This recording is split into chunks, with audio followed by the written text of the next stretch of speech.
Good morning, everyone. And thank you for joining. And thank you, Fide, our dear colleagues, for the organization and everything. We are so happy to be in Rome for the conference. And I'm so sorry for those of you that are online and not here with us, because it's a beautiful, very nice day.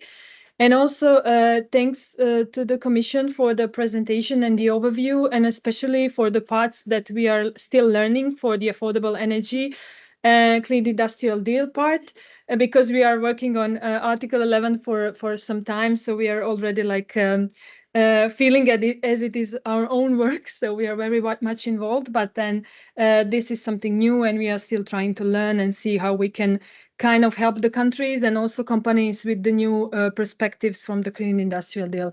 So I'm just taking a few minutes to give you an overview of the project. Then my colleagues later will give you more insights on the specific outcomes, results, and things we are still working on, because although we have this conference in spring, we still have some months to finalize some work, especially the work with policy recommendations. So let's say the final products of the project. So maybe from the beginning, just why? I think Dario mentioned in his presentation on all the obstacles that SMEs are facing and the importance of the SMEs. So from both sides, and then also we heard from the Commission that SMEs are such a lot of small drops in an ocean. So you cannot focus on every one of them because of their size and and non-energy intensity. But then when you sum it all up, in some countries, I think Leap for 11 had results that said Italy is especially targeted.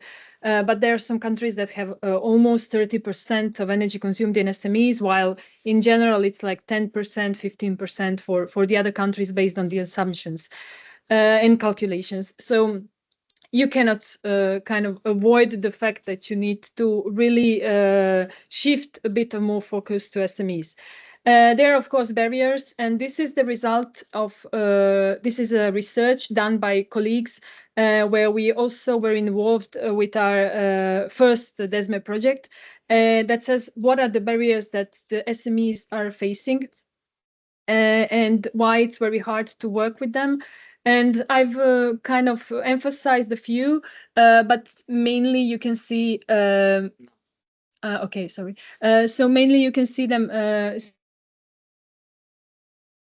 for like the surrounding barrier. One of the one that was emphasized is that there is no energy audit obligation. This was in Article 11. Now there is for energy intensive SMEs. Of course, our recommendation would not be to change this and to put energy audit recommendation for all SMEs, of course. But on the other side, sometimes things are done in larger SMEs only because this is part of the obligation, which is not the greatest result, but this is for sure the reason why there are no audits in SMEs. There is also the more important aspects of it are the barriers from the financial perspective, like they don't have finances of their own, but also look, and we will hear the presentation from our financial advisory board manager, Sissi, later on. From the perspective of the financiers, they are small and risky. So that is something we are working on also in DEESME 2050, and you will also hear about that from the colleagues. Then again, the cost of the investment, the capital cost of investment in energy efficiency is rather high, and the replacement, the calculation of this cost benefit takes a longer period. So repayment of the cost is longer. And SMEs sometimes think in very short terms. So in SMEs, investment is 3 years. That's what they say. Like, it's how we look at things. What happens in 3 years happens. But then in energy efficiency, things are a bit harder. So the repayment of some investments, like refurbishment of buildings, is much longer. So this is also one of the, let's say, financial / kind of attitude towards finances barrier. And then there are some internal barriers like lack of knowledge. It always sounds bad when we say lack of knowledge. It's not lack of knowledge. It's the fact that SMEs don't have experts. So if you're a large company, of course, you will have an energy person, technical person, someone dealing with sustainability, but then an SME, it's 5 people, 10 people, they want to focus on their core work. And of course, in most cases, there is not a person that would focus so much on energy other than just seeing the cost on the final bill. And then what we saw as drivers, and that's where our project comes from, are solutions like one-stop shops, like don't make me as an SME to come to 100 places to ask for the same thing. So let's try to group things at one place, as local as possible, as near to the SMEs as possible. Some financing mechanisms that are easier to get and easier to kind of prepare the project for the financial mechanisms. And also what we were working on a lot, and our colleague Andrea will tell you more later, is the non-energy benefits. So how to maybe promote to the management of the company the fact that the benefit of energy efficiency is not only simplified cost-benefit solution, but also it is more, and it's touching upon a lot of aspects of the company's work. So that is our, let's say, starting point. And then just shortly, there are also some issues from the side of the countries. So you all heard from the Commission what are they supposed to do, but then the countries have also limited resources to transpose all of these obligations. They have really problems with identifying the obligated companies in some of the countries, not in all. Especially with the new obligation of the threshold, because even when they had some kind of let's say structure where they could see what companies are large, small, or medium, now with the threshold, the companies have, in some countries, they would have to self-report. So this is also a challenge, like whether the companies will come up to the country and acknowledge the fact that they are consuming more than 10 terajoules. Then the countries are trying to protect the economy, so the fines are not very welcome, and the fines that are related to Article 11 sometimes don't happen. Then, of course, there is a problem with the quality, not in all countries, but in some countries there is a big difference between the quality of the audits, and in that case, what happens is that the audits don't recognize some of the value of the measures. They sometimes focus on a very, very simple measures like lighting, building renovation. They avoid processes. Processes are super hard. So in these cases, what happens is that this quality is not good enough for the company to really take a look at it and invest. There are sometimes support mechanisms in the countries for SMEs, sometimes not. There is sometimes guidance, like in Austria, there is a place where you can come and read, like in one place, everything related to the energy efficiency and energy auditing. Sometimes it's very hard to get to this information.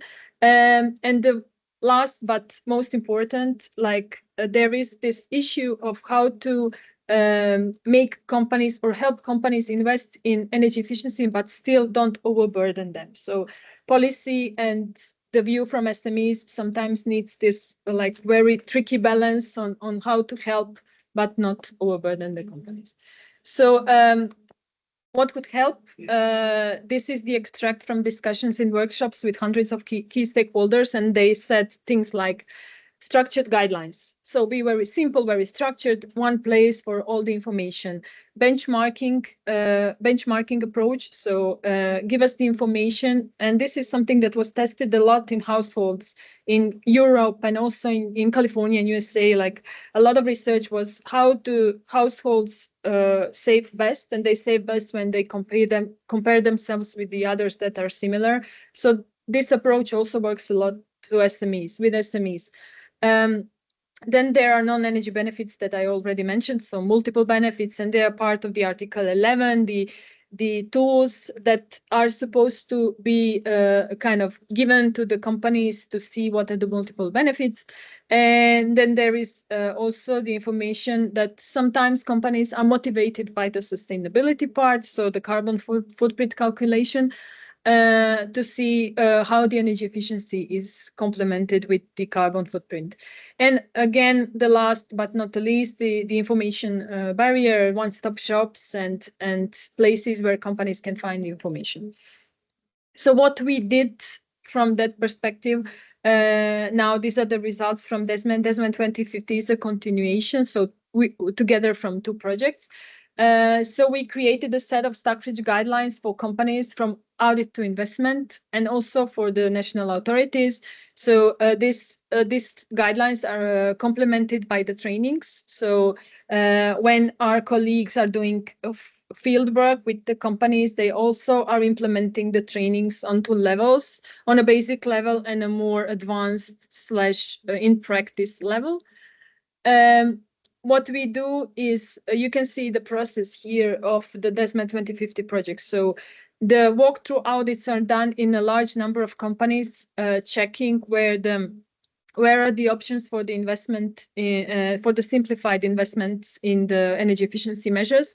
Then in 40 companies, there is either a large audit, like a real energy efficiency energy audit, or energy management system integration. Then part of these companies which are interested are the ones that will have integrated business model, and also they will have a cost benefit analysis with the climate strategy. So this cost benefit analysis is complemented by the risk analysis. It is a work that was done by our colleagues from Sojeska and FIRE. This like joint work from cost benefit analysis and the risk analysis prepares the projects from the companies for financing. And then we have our financial board, which we will have presented also today, that gives us information on how this could be properly prepared for financing. So we are trying to find a way, let's say it like that. Of course, we will not find the perfect solution for all the companies, how to start from the information on your possible investments and bring these investments to something that's, let's say, manageable by the investors and useful for the investors, a kind of a case study. Then maybe just like what also we are doing, as I said, informing the companies on the non-energy benefits. This is just an overview from research of what non-energy benefits could be. In a form of either a business model or the part of integrating non-energy benefits in the cost benefit analysis. So you can see here in the as a result of the walkthrough audits, and again you will hear more in the next presentations. These are the benefits that the companies are noticing and the auditors are noticing while doing the walkthrough audit. So of course, reduced energy consumption, which is rather straightforward, and carbon footprint, but then also operational benefits like reduced maintenance, reduced cost of maintenance, employee satisfaction, so more automation of work, so less, let's say, repetitive work, increased productivity. Of course, this is linked to efficiency. So the exchanges, the measures invested are also increasing not only efficiency from the energy perspective, but also from the work perspective. And increase utilization of the same, let's say, equipment. And I think very important ones, which it's a bit harder to monetize and to show in the quantitative way, but improve safety because of the automation of the machines, and then also acquisition of new customers, which are more prone to, let's say, use the services of the more green companies. In some sectors, this is less relevant. In some sectors, which are like at the bottom, at the last in the supply chain, and they're approaching the customer directly, this is super relevant. We also, since most of our work is in furniture sector, we also are using this, and I think our colleagues from MTP have used it, and they did a lot of work in France. There is in the furniture sector, there is in the supply chain, there is always this kind of let's say, the vision of the big companies. So if the big companies are sustainable, if they're expecting that their suppliers will also follow the same logic, then the suppliers need to kind of compile to that. So basically, and examples of large furniture companies in Europe, like IKEA, if they have a sustainability strategy, it's important for the furniture companies, smaller furniture companies, to follow the sustainability strategy so they can be the supplier of these large companies. And that's what we are also looking into. So what could motivate a small company? Maybe the fact that this is expected in the supply chain.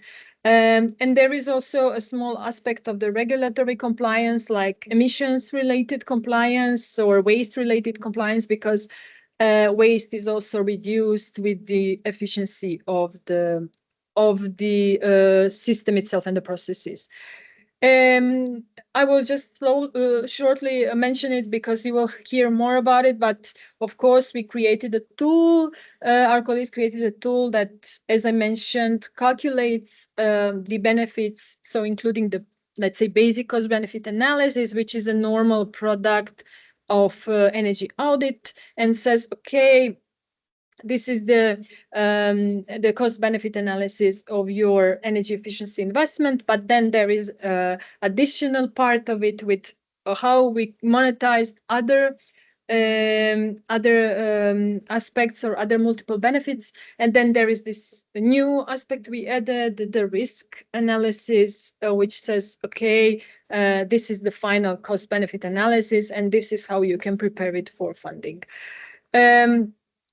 And you can see here also from the perspective, I just mentioned it, from the perspective of company needs, some of these multiple benefits are very important for them. And one of them is sustainability and environmental aspects because of the supply chain or because of the final consumer. So we are also doing this, so trying to kind of translate the energy efficiency into sustainability criteria.